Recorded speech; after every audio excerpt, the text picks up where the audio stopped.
peningkatan harga barangan yang dipengaruhi oleh pelbagai faktor mengakibatkan Malaysia juga terpaksa berdepan dengan tempias tersebut. PDRM mengesahkan tidak menerima sebarang laporan penculikan dan juga penjualan organ kanak-kanak di negara jiran. Filem Mat Kilau ini boleh saja dianggap biopik terhebat alaf ini.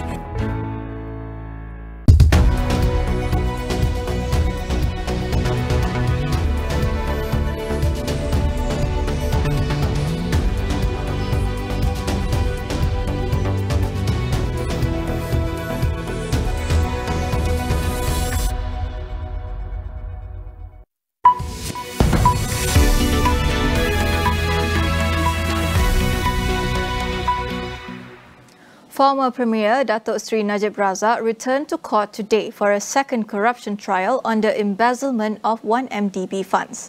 It is his first appearance after being sent to prison on Tuesday, following the federal court's dismissal of his final appeal in the SRC international case. Najib is facing 4 charges of using his position as then Prime Minister to obtain 2.3 billion ringgit from 1MDB between 2011 and 2014. He is also charged with 21 counts of money laundering involving the same amount. He is expected to return to the High Court tomorrow for the scheduled hearing of his 1MDB audit report tampering trial. Earlier this week, the Federal Court upheld Najib's conviction and a 12-year jail sentence on corruption charges. He is currently serving his jail term in Kajang prison. Datuk Seri Najib Razak will also remain incarcerated in Kajang prison. His special officer, Ahmad Lutfi Azhar, says there are no plans being made to move him elsewhere. Lutfi also said Najib was meeting his family members for the first time in court after being sent to jail. He added that Najib had only met his lawyer once since his incarceration on Tuesday. Previously, the Prisons Department rubbished claims that the former Prime Minister was being given special treatment in Kajang prison. It had requested the public to stop speculating that there were special prison facilities for VIPs at its prisons. The government will table a gender-responsive budget for the B40 group starting next year. Prime Minister Datuk Seri Ismail Sabri Yaakob says this will be prepared by the Finance Ministry and several women non-governmental organisations. Speaking at the National Women's Day celebration, Ismail said the initiative aimed to identify target groups and distribute allocations according to the needs of recipients. The Prime Minister noted that women's participation in Malaysia's labour market was still low at 55.5%, despite females making up almost half of the country's population. He added that the government would work on fine-tuning its existing policies and programs to be more gender-sensitive. This includes reviewing the National Women Policy and formulating gender-sensitive bills such as the Anti-Sexual Harassment Bill and Anti-Stalking Bill. Raja Pemaisuri Agong Tunku Azizah Aminah Maimunah Iskandaria has called for more female representation in the cabinet. In a speech for National Women's Day, she highlighted how women have played an important role in the nation's development. The Queen noted that women represent 50% of total voters around the world, but only account for 2% at the ministerial level. She said Malaysia must listen to the voices of women championing their rights. There are currently 5 women ministers in the cabinet. They hold the portfolios for women, family and community development, higher education, tourism, arts and culture, national unity, as well as plantation industries and commodities. While COVID-19 cases are gradually declining, many are still suffering from the long-term effects of the virus. Associate Professor Dr. Anwar Suhaimi from University Malaya explains how to detect long COVID and what else to look out for.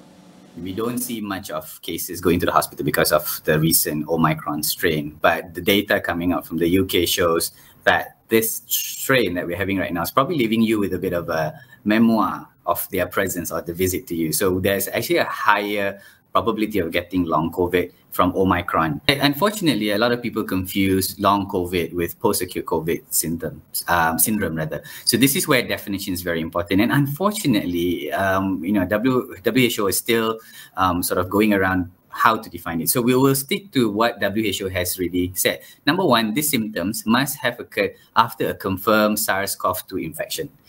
The symptoms usually occur at 3 months onwards, and it lasts for about 2 months. But if I, as a medical practitioner, is about to wait for 3 months before I do anything, unfortunately, the functional deficits might have set in. And this is when rehab probably won't exert its best effect. So for that reason, we step in at 4 weeks once we've identified the symptoms. Dr. Anwar explains how long COVID can affect us. We have identified 5 main domains that will be affected or can be affected more commonly because of long COVID. So there are difficulty in breathing or shortness of breath, fatigue, which I mentioned earlier on, can be physical or mental fatigue. Sometimes there will be individuals who have affected speech, like hoarseness of voice, a lot of coughing, or even to the extreme of swallowing difficulty, which will affect nutrition. More commonly is the brain fog, whereby there may be difficulties in attention, in recall, in memory, and also in thinking speed. And some people find that this is very challenging when they go back to work. And if the nature of your job is very, a lot of cognitive, a lot of thinking, a lot of decision making, so they find they're a bit slow, and this stresses them, which leads to the 5th domain, which is anxiety, depression, and insomnia. Dr. Anwar also talks about the importance of rehabilitation for those suffering from long COVID. He also suggests for patients to be vigilant and monitor for symptoms before it's too late. So how does rehab tackle all this? Essentially, we need to identify, or we need to understand the source or the reason why we develop the symptoms. So for example, shortness of breath can be from the acute lung changes. And this is very prominent during the Delta wave, but during the Omicron, we don't see a lot of very sinister lung changes. But so then why do I still get shortness of breath? This can be due to what we call post-exertional malaise. So something like when we had a viral infection, you have this period where you just feel a little under the weather. But we do know that COVID is not just another flu. You can have changes, inflammatory changes, that we are still trying to understand the pathophysiology of how the virus affects multiple organs in the body, including the nervous system and the heart, is still being investigated. But a lot of people think it's just a medical condition, but I'm telling you, sometimes the price you pay is more than just your, it's not just health, it's your quality of life. It can even be your mental health and your occupation, So the full effect, I don't think COVID is going to leave us. When I say that, I'm not saying the disease, I'm talking about the impact. Will not leave us anytime soon. You probably will be seeing this for a couple more years. So we have to try and mitigate as much as we can. I really don't know how bad is this long COVID going to go, but we know it's going to be here for a while and the impact is going to be around. So the faster we get this information out to people, the more that you can do for yourself before you step in. Every day, 60 Malaysians become victims of scammers, with 2 million ringgit of life savings stolen daily. What's being done to prevent these scams, and who is responsible for providing protection and recourse? Tonight on Consider This, we speak to our guests about online financial fraud. We will go for a quick break. Stay with us.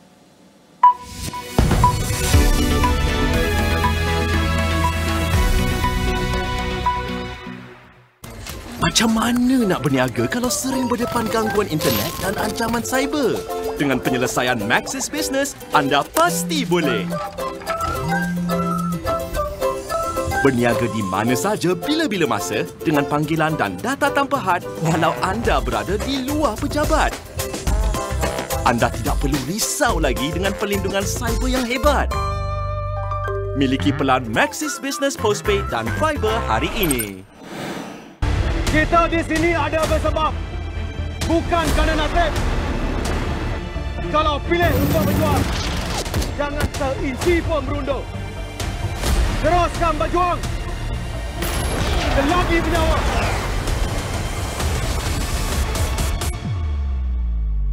Keluarga ini membayar RM290 untuk satu malam di hotel. Keluarga ini membayar RM240 semalam untuk bilik yang sama. Bagaimana? Trivago memaparkan harga daripada ratusan laman tempahan di seluruh dunia, memudahkan anda membandingkan tawaran. Hotel Trivago.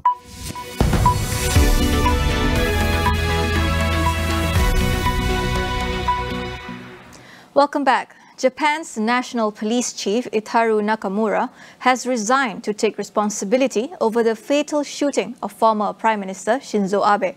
It comes after an investigation confirmed shortcomings in the security plans for Abe. The report found holes in Abe's police protection, which allowed the attacker to shoot him from behind. Nakamura's resignation is expected to be approved at tomorrow's cabinet meeting. On July 8th, Abe was shot while delivering a campaign speech in Nara. He was later pronounced dead in hospital. The alleged gunman, Tetsuya Yamagami, was arrested at the scene and confessed to targeting the former Prime Minister due to his ties with the Unification Church. Yamagami is now undergoing psychiatric evaluation until late November. Suspended Thai Prime Minister Prayut Chan-o-cha attended a Defence Ministry meeting today as ally Prawit Wongsuwan begins his first full day as interim leader. Prayut retained his cabinet position as Defence Minister after the Constitutional Court suspended him from the top job, pending a review of his term limit. Yesterday, the court decided to hear a petition from the opposition party, which argued that Prayut had reached his 8-year term limit.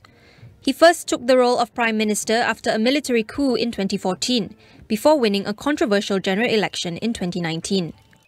Thailand's next general election is due by May next year. Prayut has made no public comment on the court's decision, and it is unclear when the final verdict will be delivered. President Joe Biden announced that he will forgive $10,000 in federal student debt for millions of borrowers, keeping a pledge he made in his 2020 campaign. The plan could benefit up to 43 million student borrowers, completely cancelling the debt for some 20 million.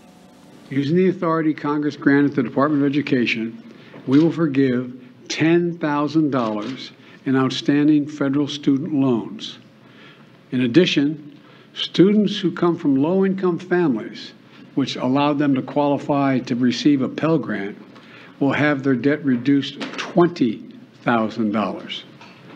Both of these targeted actions are for families who need it the most. Working and middle-class people hit especially hard during the pandemic, making under $125,000 a year. If you make more than that, you don't qualify. Biden is also extending a pause on federal student loan payments, slated to end this August 31st until the end of the year. According to the National Student Loan Data System, the amount owed by borrowers has more than tripled since 2007, with the current total at $1.6 trillion. Nearly one-third of all American students take out loans to pay for college, with the average individual student debt reaching a record high of over $37,000 in 2021. A Pakistani court has barred officers from arresting former Prime Minister Imran Khan until the end of the month after police filed terrorism charges against him. His bail was set to expire today but has been extended until September 1st. The former premier appeared in court for his hearing earlier today and maintained there was nothing wrong in his speech last week. Events before the court's decision raised fears of violent clashes between police and Khan, who is leading mass rallies and sneaking snap elections after being ousted. Police had filed charges against Khan over what they said was a threat when he spoke about police torture on a close aide. That is all we have for you on Awani tonight. I'm Fanashe. Thank you for watching.